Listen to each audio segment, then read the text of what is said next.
જામનગરના કાલાવડમાં આવેલ સ્કૂલ દ્વારા સમૂહ વ્યાયામ કાર્યક્રમ યોજાયો। શ્રી રામ જન્મભૂમિ તીર્થ ક્ષેત્રના મંદિરના નિર્માણ મહોત્સવના ભાગરૂપે રામના શબ્દથી વિદ્યાર્થીઓ દ્વારા વ્યાયામ કરવામાં આવ્યું હતું। વિદ્યાર્થીઓ દ્વારા અદ્ભુત કલાકૃતિ રજૂ કરી।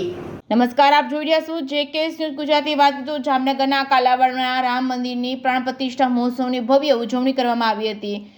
જામનગર જિલ્લાના કાલાવડ શહેરમાં રામ મંદિરની પ્રાણ પ્રતિષ્ઠા મહોત્સવની ભવ્ય ઉજવણી કરવામાં આવી હતી। તેમાં વિદ્યાર્થીઓમાં અનેરો ઉત્સાહ જોવા મળ્યો હતો। કાલાવડમાં આવેલ સરસ્વતી શિશુ મંદિર શૈક્ષણિક સંકુલમાં સમૂહ વ્યાયામ કાર્યક્રમ યોજાયો હતો, જેમાં રામ જન્મભૂમિ તીર્થ ક્ષેત્ર મંદિરના નિર્માણ મહોત્સવમાં ભાગરૂપે રામના શબ્દ વિદ્યાર્થીઓ દ્વારા વ્યાયામ કરવામાં આવ્યું હતું। વિદ્યાર્થીઓ દ્વારા અદ્ભુત કલાકૃતિ રજૂ કરી જય શ્રી રામના નાદ સાથે સમગ્ર વાતાવરણ રામમય બની ગયું હતું। Reporting by Harshal Khanderia, Jamnagar.